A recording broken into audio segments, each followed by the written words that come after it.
చేయలేకపోతున్నాం. ఆంగ్ల భాషపై పట్టు సాధించడానికి ముందుగా మనం చేయవలసింది పదాలు తెలియాలి.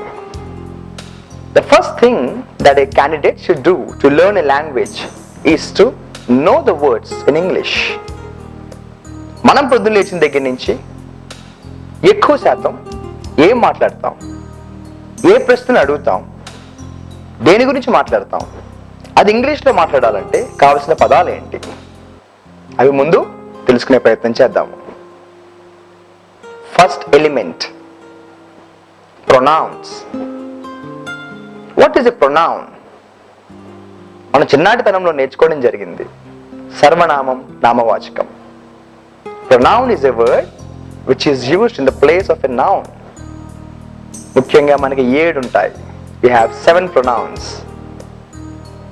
I, we, you, he, she, it, they. I, నేను. We, మేము. You, నువ్వు లేక మీరు. He, అతను. She, ఆమె. It, అది. They, వాళ్ళు. I, we, you, he, she, it, they. ఒక అబ్బాయి గురించి మాట్లాడేటప్పుడు మనం వాడే పదం హీ. ఒక అమ్మాయి గురించి మాట్లాడేటప్పుడు షీ.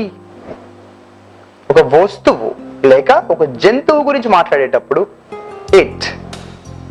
వాళ్ళు అంటే ఇద్దరు లేక ఎక్కువ మంది గురించి మనం మాట్లాడేటప్పుడు వాడాల్సిన పదం దే. ఉదాహరణకి సురేష్ అనే అబ్బాయి గురించి నేను మాట్లాడేటప్పుడు అస్తమాను సురేష్ సురేష్ అని అంటే వినే వాళ్ళకి ఇబ్బందిగా ఉంటుంది కాబట్టి ఒక్కసారి సురేష్ అంటాను, ఆ తరువాత హీ అంటాను. సీత అనే ఒక అమ్మాయి గురించి చెప్పేటప్పుడు ఒకసారి సీత అంటాను, తర్వాత షీ అంటాను. వాళ్ళిద్దరి గురించి చెప్పేటప్పుడు నేను అస్తమాను సీత అండ్ సురేష్ అని అనలేక దే అనాలి. Pronouns are absolutely important. The first step to learn a language is to learn pronouns. రాసుకుంటున్నారా? I, we, you, he, she, it, they. Second element to learn the language. మనకు కావాల్సిన పదాలు, అతి ముఖ్యమైన పదాలు. తెలుగులో వాటిని సహాయ క్రియలు అంటారు. ఇంగ్లీష్లో హెల్పింగ్ వర్బ్స్. ఆ పేరు చూడండి, సహాయ క్రియలు మనకి ఎంతగానో సహాయం చేస్తాయి. Helping verbs help us a lot. సహాయ క్రియలు లేకుండా మనం భాష మాట్లాడలేము. అదేంటో చూద్దామా మరి? why, what, where, when, who, how, whose, whom, which. అంటే అర్థం ఏంటండి? why అంటే ఎందుకు, what ఏమిటి, where ఎక్కడ, when ఎప్పుడు, who ఎవరు, how ఎలా, whom ఎవరితో లేదా ఎవరి గురించి, which ఏది, why, what, where, when, who, how, whose, whom, which.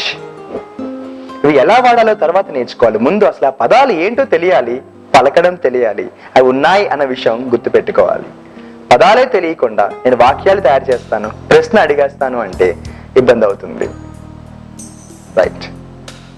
ఆ తర్వాత నేర్చుకోబోయే సహాయ క్రియలు, వాటినే మనం హెల్పింగ్ వర్బ్స్ అంటాము. చూద్దామా? am, is, are, was, were, has, have, had, do, does, did, will. ఇవి పలకడం ఎంత ముఖ్యం, స్పెల్లింగ్స్ కూడా అంతకంటే ముఖ్యం. am, is, are, was, were, has, have, had, do, does, did, will. కొంతమంది WERE ఈ పదాన్ని వేర్ అంటారు. వేర్ వేరు, వర్ వేరు. వేర్ అంటే ఎక్కడ, WHERE. Were, WERE. వర్ అనేది ఆర్ కి పాస్ట్ టెన్స్. ప్రస్తుతం మీరు అలా గుర్తుపెట్టుకోవాలి. దాని అర్థం ఏంటో మనకి తర్వాత తెలుసుకునే ప్రయత్నం చేద్దాం. ఇది వర్, ఇది వేర్. ఆ తర్వాత మనం నేర్చుకోబోయే సహాయ క్రియలు, వాటిని మనం మోడల్ వర్బ్స్ అని కూడా అంటాము. చూద్దామా మరి. Modal verbs: can, could, shall, should, may, would. can, could, shall, should, may, would. వీటి మనం మోడల్ వర్బ్స్ అంటాము. టోటల్ గా మనకి 27 సహాయ క్రియలు వస్తాయి. We have 27 helping verbs. ఇవన్నీ కూడా ఆయుధాలు. యుద్ధం చేసే ముందు మనకు కావాల్సింది ఆయుధాలు. అవి లేకుండా మనం యుద్ధ భూమిలోకి వెళ్ళలేము. ఆంగ్ల భాష నేర్చుకునే ప్రక్రియలో ముందు మనం సేకరించాల్సిన ఆయుధాలు హెల్పింగ్ వర్బ్స్. ఒక్కసారి అన్ని చూద్దామా? జాగ్రత్తగా గమనించండి. why, what, where, when, who, how, whose, whom, which. am, is, are, was, were, has, have, had, do, does, did, will. can, could, shall, should, may, would. వీటిని మనం హెల్పింగ్ వర్బ్స్ అంటాము. ఇవి లేకుండా భాష నేర్చుకునే ప్రక్రియలో మనం విజయం సాధించలేము. రాసుకున్నారా? ఈ ఎపిసోడ్ లో మనం నేర్చుకోబోయే రెండో అంశం ఏంటి? What is the second topic we have to remember? ఎలా అయితే మనం ప్రొనౌన్స్ రాసుకున్నామో, ఎలా అయితే మనం హెల్పింగ్ వర్బ్స్ రాసుకున్నామో, అదే విధంగా మనం వెర్బల్ ఫార్మ్స్ తెలుసుకోవాలి. సార్, వెర్బల్ ఫార్మ్స్ అంటే ఏంటి సార్? వెర్బ్ అంటే క్రియ. చేసే ప్రతి పని కూడా ఒక క్రియ. Every action we do since we get up in the morning is a verb. We do hundreds of verbs every day. ఒక రోజు మనం వందలాది వర్బ్స్ చేస్తుంటాము. చేసే ప్రతి పని కూడా ఒక క్రియ. పడుకోవడం కూడా ఒక క్రియ. స్లీప్, మాట్లాడడం ఒక క్రియ. స్పీక్, తినడం ఒక క్రియ. ఈట్. మరి మనం నేర్చుకోబోయేది ఏంటి? క్రియా రకాలు. దాని ఇంగ్లీష్లో వర్బల్ ఫార్మ్స్. ఇవి ముఖ్యంగా 4 ఉంటాయి. జాగ్రత్తగా గమనించాలి. V1, V2, V3, V4. మనం ఏం చేస్తున్నామండి ఎపిసోడ్లో? ఆయుధాలు మాత్రమే సేకరిస్తున్నాము. అవి ఎలా వాడాలో తర్వాత మనం చూద్దాము. ముందు వర్బల్ ఫార్మ్స్ అంటే ఏంటో తెలియాలి. V1, V2, V3, V4. Sir, ఏది ప్రెజెంట్ టెన్స్ అండి, ఏది పాస్ట్ టెన్స్ అండి, ఏది ఫ్యూచర్ టెన్స్ అండి? అటువంటి సందేహాలు మీరు అప్పుడే మనసులో పెట్టుకోవద్దు. ఈజీగా, సింపుల్ గా గుర్తుపెట్టుకోండి. ఒక భాష నేర్చుకోవాల్సింది కావాల్సింది తెలివితేటలు కాదు, సరైన ప్రక్రియ. Right approach is important to learn a language. అదే మనం చేసే ప్రయత్నం చేస్తున్నాం. సో ప్రొనౌన్స్ రాసుకున్నాం, హెల్పింగ్ వర్బ్స్ రాసుకున్నాం, మరి verbal forms రాసుకున్నామా? V1, V2, V3, V4 అని 4 ఉంటాయి. ఎగ్జాంపుల్ చూద్దామా? ఉదాహరణ, స్పీక్ అంటే మాట్లాడడం. మరి స్పీక్ అనే ఒక క్రియకి రకాలు చూద్దామా? Speak, spoke, spoken, speaking.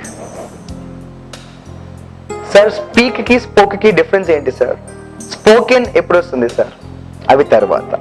ముందు మనం ఆయుధాలు సేకరించాలి, పదాలు పరిచయం పెంచుకోవాలి, అవి ఎలా పలకాలి ఎలా రాయాలో తెలుసుకుందాం. ఆపై అవి ఎలా వాడాలో నేర్చుకునే ప్రయత్నము చేద్దాము. ఒక భాష నేర్చుకోవడానికి కావాల్సింది ఓర్పు. అతి త్వరగా నేర్చేసుకోవాలనుకున్న వారు బ్రోకెన్ ఇంగ్లీష్ తో జీవితాంతం ఇబ్బంది పడతారు. నెమ్మదిగా నేర్చుకుందాము, కరెక్ట్ గా నేర్చుకునే ప్రయత్నం చేద్దాం.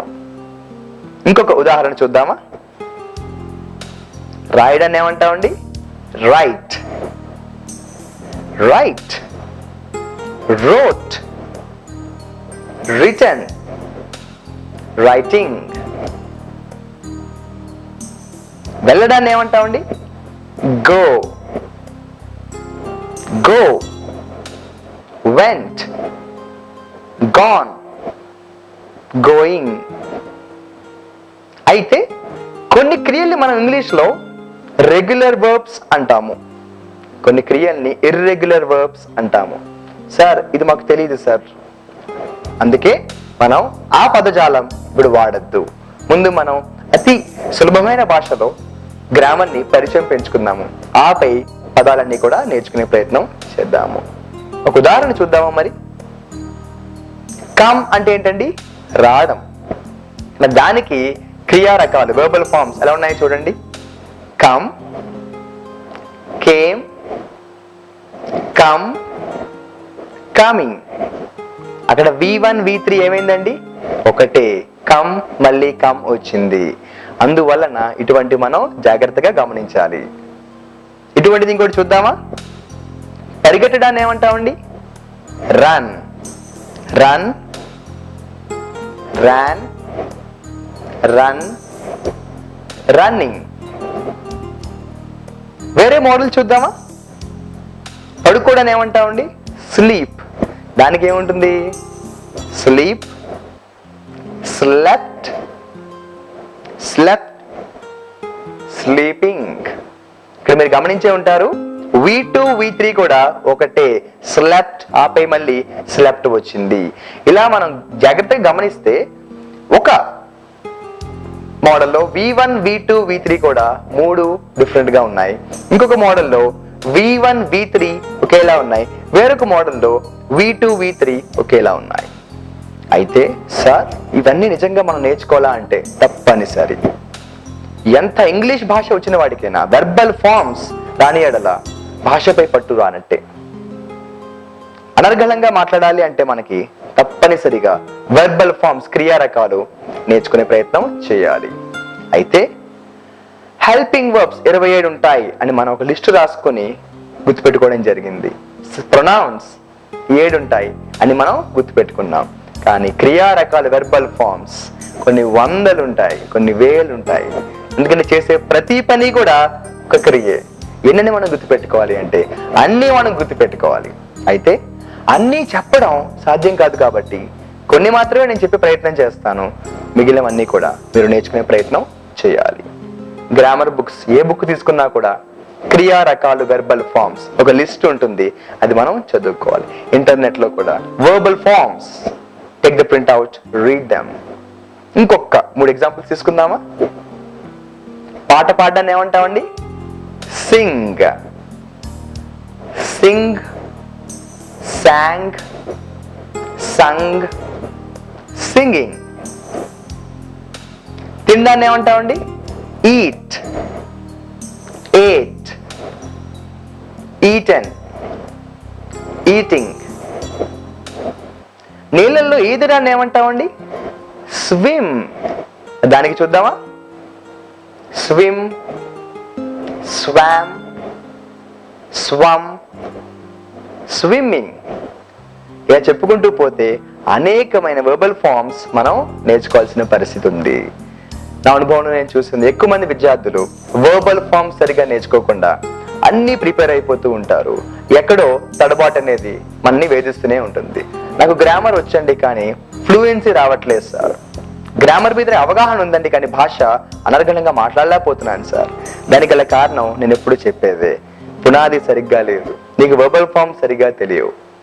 టేక్ ఎప్పుడు వాడాలి, టుక్ ఎప్పుడు వాడాలో నీకు తెలియదు. అందువల్ల టుక్ అనాల్సిన ప్లేస్ లో టేకెన్ అంటాము, టేకెన్ అనాల్సిన ప్లేస్ లో టేక్ అంటాము. దాన్నే fumbling. When we don't know the basic grammar properly, what happens is a language is not proficient. పునాది సరిగ్గా లేని ఎడల భాష సరిగ్గా ఉండదు. సో మనం ఏం నేర్చుకున్నామండి? ప్రొనౌన్స్ లిస్ట్ తెలుసుకున్నాం, సహాయక క్రియలు హెల్పింగ్ వర్బ్స్ లిస్ట్ తెలుసుకున్నాం, అదేవిధంగా వర్బల్ ఫార్మ్స్ కొన్ని నేర్చుకునే ప్రయత్నం మనం చేయడం జరిగింది. మీరు ఇంగ్లీష్ పై పట్టు సాధించాలి అనుకుంటున్నారా? అయితే అతి త్వరగా వర్బల్ ఫార్మ్స్ నేర్చుకునే ప్రయత్నం చేయండి. కొన్ని వందలు ఉంటాయి, అన్నీ మనం బట్టి పెట్టాల్సిన అవసరం లేదు. ఒక 10-15 మీరు చదువుకుంటే మిగిలినవి సొంతంగా మీరు గెస్ చేయగలరు. You don't need to remember all the verbal forms. If you can remember a few, you can guess the verbal forms of other verbs. Next ఎపిసోడ్లో ఇవాళ నేర్చుకున్న ఆయుధాలు helping verbs, pronouns, verbal forms కలిపి వాక్యం ఎలా తయారు చేయాలి, ఒక ప్రశ్న అడగాలన్నా, ఒక సమాధానం చెప్పాలన్నా, దాని మనసులోని ఒక భావం వేరే వాళ్ళకి చెప్పాలన్నా కూడా వీటి సహాయం ఎంతగానో ఉంటుంది. అవి ఎలా చెప్పాలి అన్నది మనం నిదానంగా నేర్చుకునే ప్రయత్నం చేద్దాము. ఈ ఎపిసోడ్లో కొన్ని అంశాలు చూసాం కదా, మరిన్ని అంశాలు నెక్స్ట్ ఎపిసోడ్లో నేర్చుకునే ప్రయత్నం చేద్దాం. అప్పటి వరకు Zee News wishes you very good luck. Learn English for a great career. Namaskar.